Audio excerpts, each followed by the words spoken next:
Why did I get gynecomastia surgery? This is the mass that they took out of my chest that was in there for 10 years. It was like 10 grams. So that's your left and that's your right. So one's 9, one's 10, yeah. Right one's 9, left one. Each one was about 10 centimeters big. This is the one that was in my left nipple, and this is the one that was in my right. This is a estrogenic piece of mass that was growing inside of me for 10 years. It grew there because of how fucked up our hormones are in this modern world. Men are literally, this is breast mass. This is what women are supposed to have. Men are literally developing breast mass because of the estrogenic environments around us. You know how many doctors I went through to when I was a teenager, and I would like beg my parents to take me there, because in the UK we have the NHS, which is supposed to be free healthcare for people who need it. Depressed, anxious, insecure little boy who wanted to feel normal. Maybe he didn't need it then, because I'd go in front of numerous doctors, they'd feel my titty and they'd tell me, oh, it's only a small piece of gynecomastia, it's not like a major thing, it's fine. It's fine that you've got insecurities that are going to haunt you for 10 years. It's fine that you're developing like a woman, because this is the level of healthcare that we have. The reason why it's a little bit like black and roasted is because they use a kind of like a scalpel, which is heated to cut through the skin. I smelt my own skin burning. It smells like barbecue nuts. I was awake for the procedure as well. I was on local anesthetic, so that he injected me with like 5 different needles right into the nipple, which fucking hurt, by the way. And then you're awake for it. I literally had a podcast, the Modern Wisdom podcast, from Chris Williamson. I had that playing through the surgery. You're awake for it. You smell your own skin being burnt off. You feel each tug, but you don't really feel the pain. There was a few moments of pain anyway. I was told, not only from doctors, not only from my parents, but you know what? I was told by quite educated, somewhat based people online. You know, like you're used to the Matrix, you know, like the normal people, parents and doctors, you're used to them having the old advice, and online you get the real advice, right? Online, all of the guys on Reddit and YouTube, they were all wrong. Because when I would search for what gynecomastia was, people would explain there's 2 reasons why men develop gynecomastia. Number 1, steroids. I wasn't taking steroids. I was 15 years old when this started. Never taking steroids. But number 2, genetics. I was told it's just genetics. And so for about 10 years, I just kind of dealt with it. It was just genetics. I've got puffy, kind of fat nipples. It's just genetics, okay? You know, it's just genetics. It's hormonal imbalance due to genetics.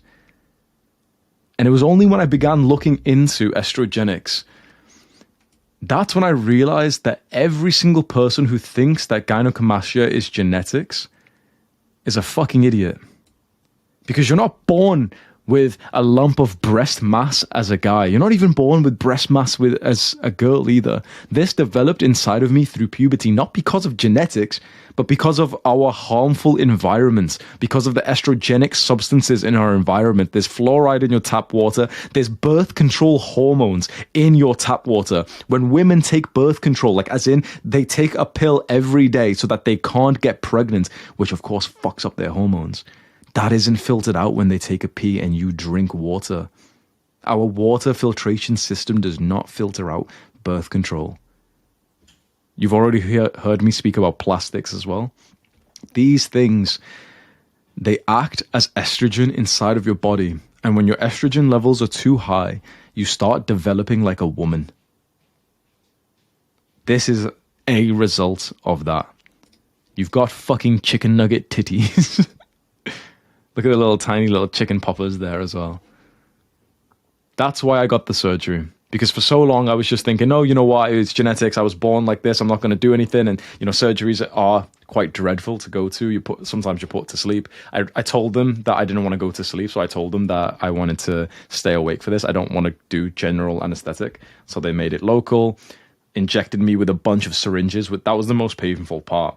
Imagine 5, 6 different syringes that they're like, you know, they've got filled up with like anesthetic that they jab into your nipple whilst you're awake and you feel it all. And then very, very quickly, that whole part of your body just gets desensitized. You can't feel anything. They like stab you with something and ask you, can you feel a sharp object? No, I can't. They pull up like this little curtain so you can't even see. I've got AirPods in listening to the Modern Wisdom podcast, and then literally I hear like the zzz, like the zapping of a fucking red hot scalpel, and I smell my own skin being burnt off to extract this piece of mass. Barbecued nuts is the smell of burnt skin. I'm glad that it's over. I have to just wear this vest now. You see what I'm wearing? This vest. I can even show you right now. Actually, do you want to just see? I can take it off now anyway. But so you have to wear like bandages over your nipples for the first week with this vest, and you have to wear this kind of vest for 6 weeks. So it's a bit shit. That was another part of the reason why I didn't want to get this surgery for so long. Just because I honestly didn't want to take 6 weeks off training ever. Like for the last 10 years, I didn't want to take this much off training. And I was pleasantly surprised when I saw the results, because you don't actually see much scarring there. There's a little bit of scar you can see there, but like, look at that flat chest. No titties at all. See that shit? See that shit? And there's I won't get it right now because I'll have to like open up my photo album, and there's stuff in there that I don't want to show you. But if I can find like an old picture of me, let me see. Can I pause this video right now? Yeah. Okay, so here we have a picture. It's a few years old, but I'm just showing you this one in specific because you know what? Over the last 10 years, I've probably taken at least over 1,000 shirtless pictures, but maybe about 2,000 to 3,000 shirtless pictures, right? Just because fitness, and this is 10 years of, body transformation, and I take a shirtless picture every single morning for like my Fitness Pal progress log and everything. But the amount of pictures where you can see my nipples as they would be is actually very limited, because I would purposefully, here's a tip for all my gyno friends out there, if you slap or you pinch your nipple, it'll actually go down significantly, like it'll get hard. You see the difference? Look at the difference, right? This is taken both on the same day, right? So this is like the picture I took in the morning for my Fitness Pal, and this is a picture I just took like kind of later on just because it was puffy. I've taken very rare pictures of like the puffiness. So you can see there's going to be a lot of people watching this who are going to see this and be like, wait, it doesn't even look bad. It looks great. And, it's just a bit puffy. It's fine, but it's all relative. Chances are you're saying that because my physique here is actually pretty nice. And it's just like, you're thinking, wait, I'd probably, this physique looks nice even with the nipples. But it's all relative. If you've worked, this is probably about 8 years of my fitness journey. If you've worked that fucking hard, you should have like the perfect pec look.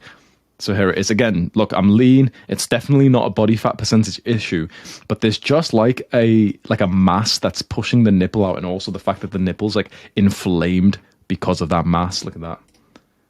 And same thing there as well. It doesn't look terrible at all, especially because I built up my chest. I want you to imagine right now though. Imagine a nipple the same size compared to this, right? Look at the difference, right? That's what normal. Imagine a nipple the same size, but on the version of me who hadn't even been going to the gym yet.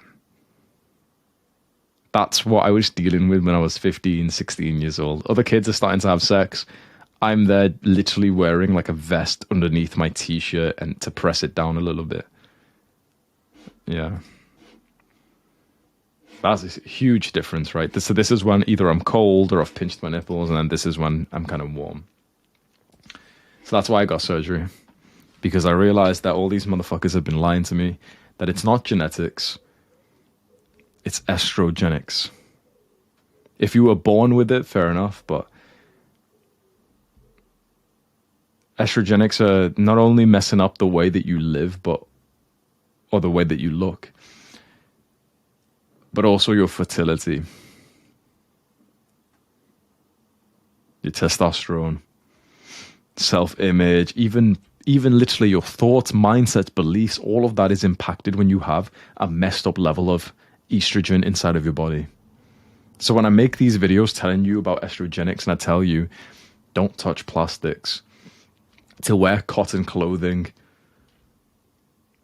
take it seriously.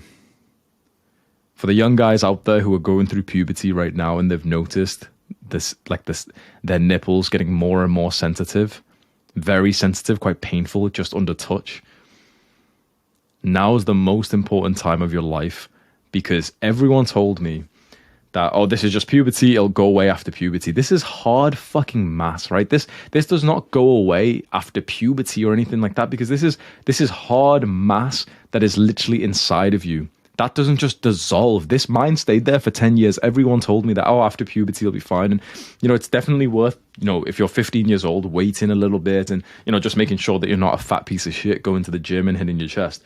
Maybe it's just fat. But this is real, just estrogenic substance. Chicken nugget, chicken poppers right there from KFC. It's not going away with time.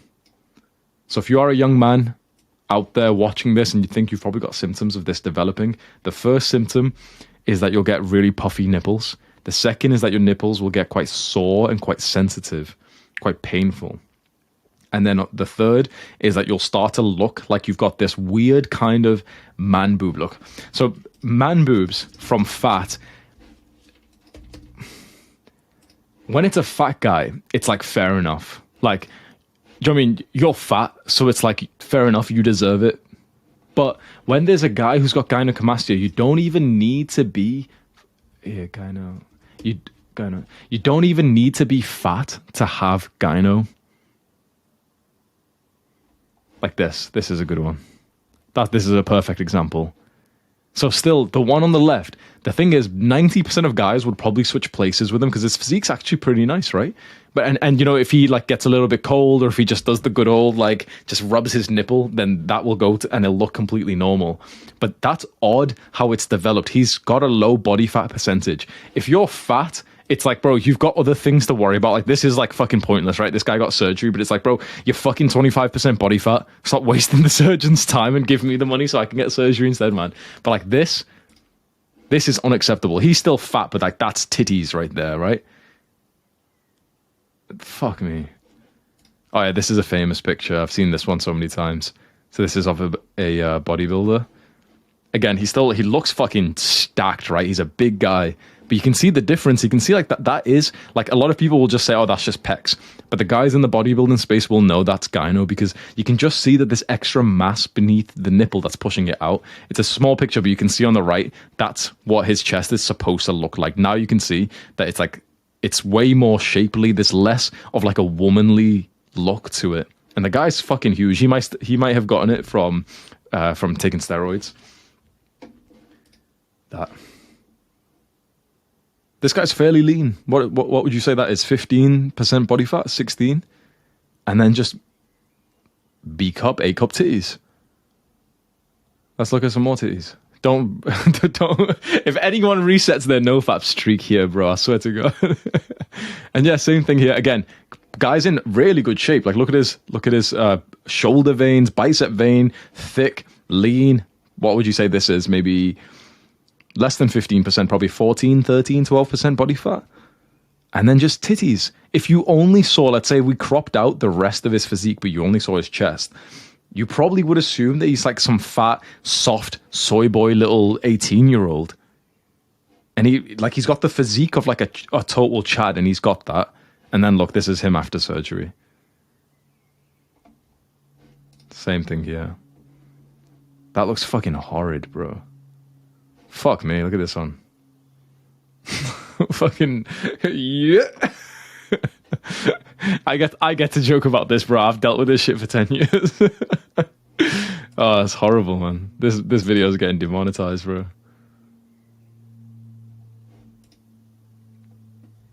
Not perfect on the right, but man, I'd take it. Surgery for this costs like $5,000, so it is very expensive, and I don't expect you to be able to just afford that and go and get it. I waited 10 years. I got my income to above 100K per month when I got mine, because it is a big expense to spend. It's not something that you absolutely like need compared to food or reinvesting into your business so that you can make more money. But I just kind of wanted to make this video for younger Hamza, because there wasn't really anyone on the scene who was talking about this issue. There were people who were, like bodybuilders talking about it who had never even had it. There was guys like doctors talking about it who had never had it, but it wasn't coming from like a role model who had actually experienced it. And so if younger Hamza's watching this, he's 18 years old. He's got puffy nipples that he's wearing like a vest underneath all of his shirts to try and press down, because otherwise it pokes from his shirt and it's embarrassing. They're sore and sensitive.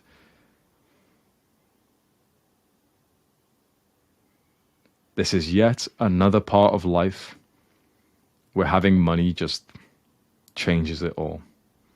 Without money, here you are trying to cope that it's fine, that it's genetics, that you don't, that after puberty it'll go away. With money, you're thinking, yeah, fuck it, surgery done. You can say that's unfair, but to me that's kind of inspiring, because it means that it's all based on your own skill and hard work and accomplishments. And so if I can set you a very practical goal here to take the mystery away, if you feel like you've got the symptoms, try and get it for free on the NHS, or if you've got healthcare or something, chances are they won't. If you go in and actually, they won't ask, by the way. When you go and see a doctor, he will not ask you, and by the way, are you suicidal? Are you, depressed? He won't say it. You need to say it to him before he kind of quickly scoots you out the door to bring in like a woman who wants hormone therapy for any other reason. You need to bring it up to the doctors. I didn't have enough confidence to do that when I would be sat there in the GP's office.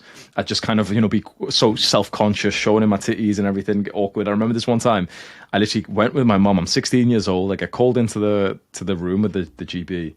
And, he asks to see it. I take my shirt and the white vest that I was wearing underneath the shirt. I'm wearing a black, like, T-shirt, which is kind of like the one which you couldn't see the poke through. He gets me to sit down or to lie down on this hospital bed. And he starts, it tells me to put my hands above my head. And he starts, feeling it. And he says, yeah, there is, a mild amount of gynecomastia. It's not that serious. Yeah, it's okay. I'll go away with puberty. I'll go away with age. That's what he told me. And so I'm literally brokenhearted, thinking this is embarrassing and everything. I'm 16 years old. 16. My friends are having sex. I'm in the doctor's office because I'm developing like a woman. And the worst part is, I get stuck in my own shirt and vest. Like I tried to imagine I took off both the shirt and vest. You know what I'm talking about with vest is I'm wearing kind of like this thing, but underneath the shirt to kind of stop it from pressing as much, because it's another material that you tuck in. And I took both of them off at the same time to do the test. And now he's pretty much just telling me to, go away, it's going to be fine. And I try and put both of them on at the same time, but I kind of get stuck halfway. So here I am, poor little Pakistani boy, little skinny fat gyno chicken nugget titty, where one arm is stuck inside. He has to help me and everything. The saddest case you would have ever seen. And I'm just, yep. Yeah, the doctor said it's genetics. Doctor was wrong.